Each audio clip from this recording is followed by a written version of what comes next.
Azadlıq Radiosu Azərbaycanın müxtəlif bölgələrindən heyvandarlıqla məşğul olan bir neçə fermerlə danışıb. Onların bəziləri kimliklərinin gizli saxlanması şərti ilə xəstə heyvanların satılması hallarını təsdiqləyiblər. Hətta aralarında heyvan bazarları bağlanandan sonra dabaq xəstəliyinə yoluxmuş heyvanını dəyər dəyməzinə satdığını deyənlər də olub.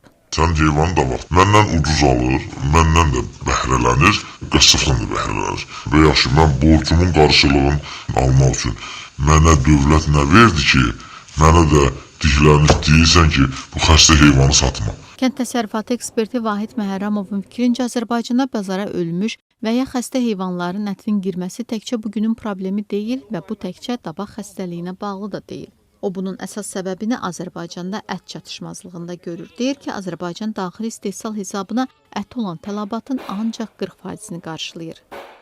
Təsəvvür edin, 30 kiloqramadan başına istehsal olunur, halbuki 78 kiloqram norma. Bu 30 kiloqramın içində adam başına ki Azərbaycan istehsal edir. Burada o ölü heyvanların ətidir, ondan sonra çıxdaş olmuş heyvanların ətidir, xəstə heyvanların ətidir, o da burada daxildir.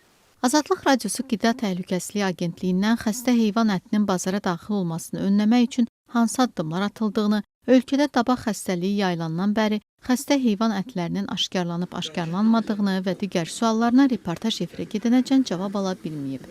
Mövzuya qayıdacağıq və agentliyin mövqeyini də geniş işıqlandırmağa hazırıq.